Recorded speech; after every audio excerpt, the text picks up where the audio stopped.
Good day, lords and ladies, and welcome back to Monster Hunter Wilds.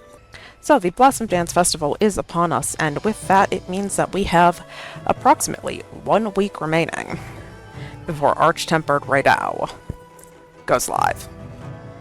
So I have been poking around with my build in the background for a little bit here, and I think I'm ready to make a stand on what build we're going to be taking to Arch-Tempered Rey Dau.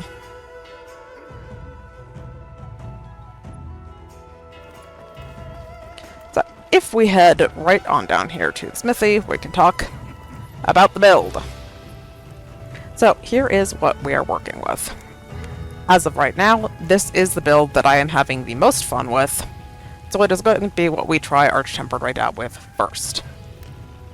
If you look here, we are using the Numinous Head and Greaves beta from Zoh Shia to get that little bit of super recovery that is my little happy place, my little safety blanket. That just makes me feel at home a little bit. And then, because I tried every combination, honestly, without Master Mounter, Aerial just does not feel as good.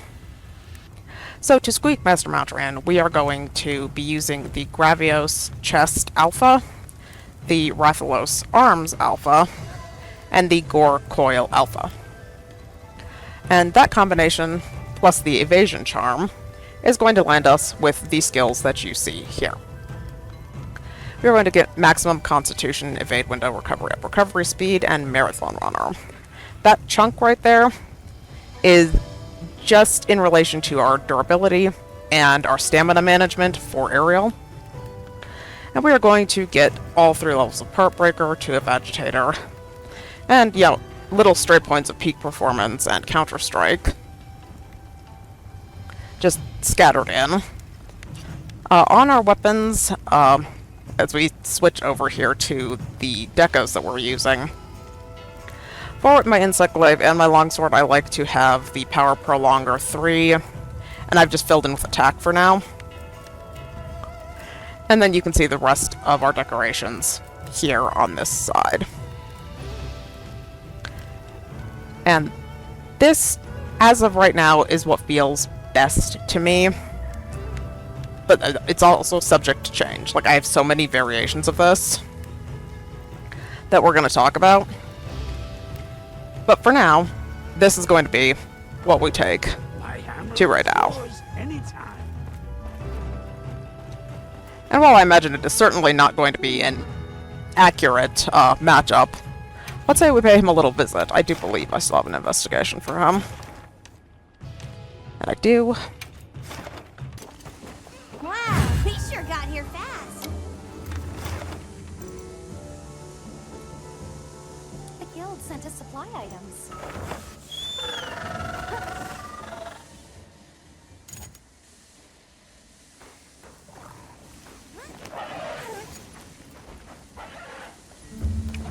Pay no attention to the hunter just behind you, sir.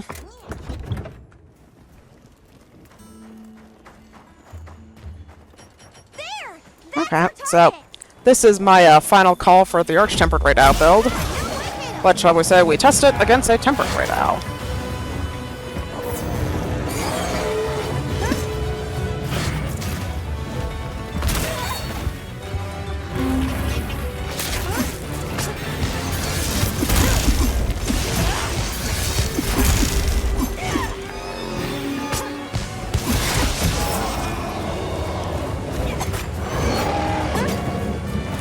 And just see how it feels here. Now, obviously, against Tempered Rey Dau, I'm not expecting this to be a fair or accurate comparison, but as a... I'm bringing this to you specifically because this is, I think, my best combination right now for the Arch-Tempered hunt that is just around the corner now. We shall test it against the next best thing until our Arch-Tempered friend arrives. God, I hate how fast he gets up.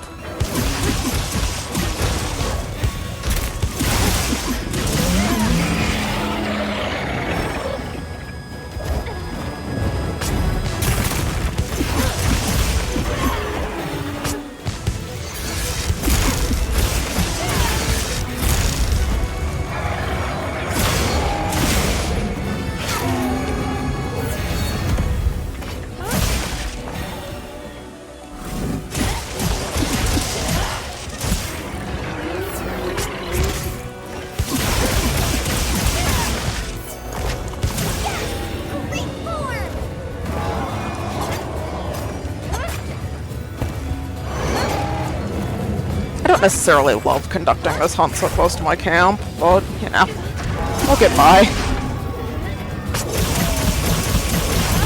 After all, it is relatively cheap to repair if we happen to get dragged over there.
And of course, some extra Rey Dau parts will encourage just in case the Gamma armor is worth having, so, you know, double duty.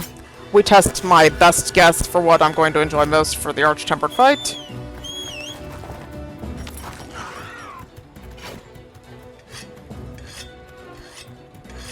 And we get some spare Rey Dau parts, because I probably don't fight him enough. I'm gonna probably have to go do Duna too before her turn. I don't have any issue with Duna, but I don't see many great hunts or anything for her, so.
So of course the main thing about this build that is of note for you to keep an eye on as I'm playing it is that I'm not really worried too terribly much about healing myself.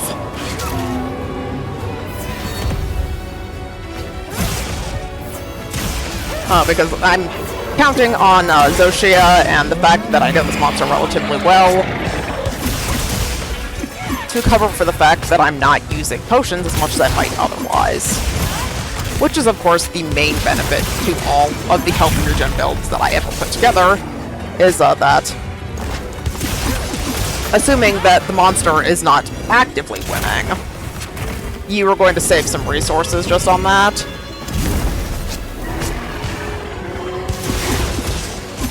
And, you know, until there's a world where stun resistance or earplugs you know, free meal fits in again.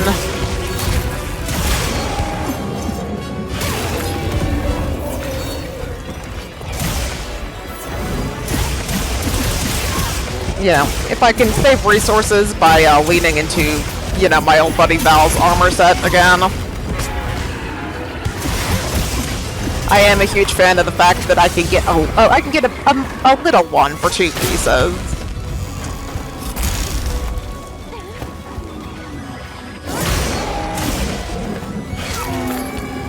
You know, no complaining about that.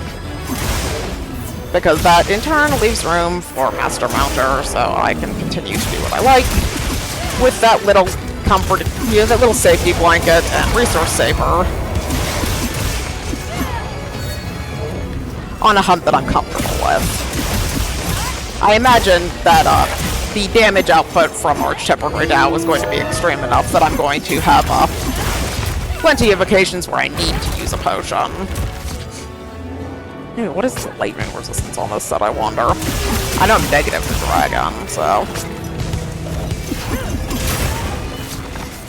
You know, but my assumption is that we are going to get the Arch-Tempered Apexes probably eventually Zoh Shia, and I'd be really surprised if Gore and Archbelt didn't get an Arch-Tempered fight, so might have to do some thinking before we get to Archbelt.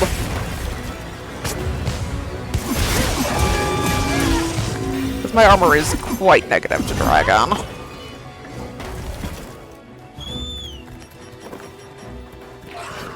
like the monster dropped something.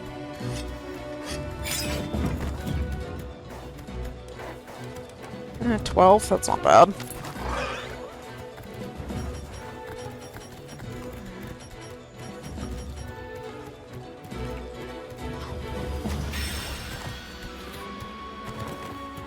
On my way there.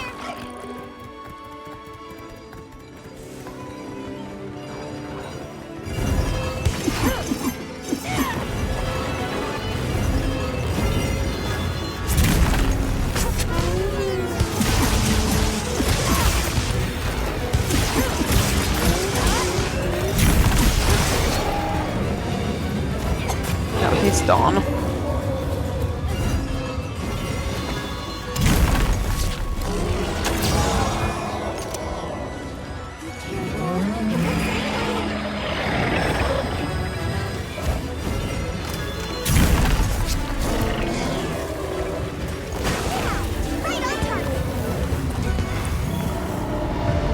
There we go. 1 Rey Dau in the bag.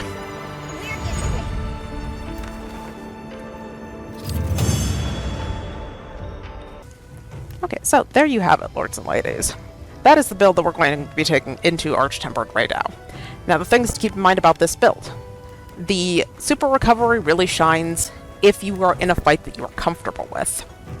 Where you're not expecting to get hit a whole lot, you can save a lot of potions on hunts that you know relatively well. And that has always been, you know, my personal reason for enjoying super recovery, is that it is a perk that rewards mastering the fights, so you're not getting beaten around, so you do actually save the resources. And then we're taking, like I said, the piece from Gravios, Rathalos, and Gore to get the 3-piece Master Mounter for our aerial playstyle, because frankly without it, it just feels bad. Leaving us with the Super Recovery 1 and the Master Mounter. For our gear, we are taking in the Zoh Shia Insect Glaive because I like it. If it doesn't feel good to you, then obviously you can swap in your best Arshan instead. And there's a possibility, just depending where in the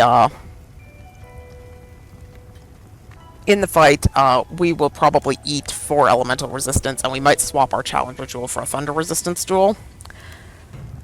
Just depending on how devastating the damage she deals is, we might want to swap out the Challenger Jewel because it's just kind of there because of reasons for a Thunder Resistance, so that we're not getting completely destroyed. But that is the jewel that I would recommend replacing, is the Challenger jewel, because it's the one thing that's just kind of there. It doesn't really benefit us that much. You know, one little extra point of agitator just because I had nothing better. I think that's going to do it for the overview for my recommendation for Arch-Tempered Rey Dau. I'm very excited to meet him next week. And of course, to bring my first experience with him to all of you.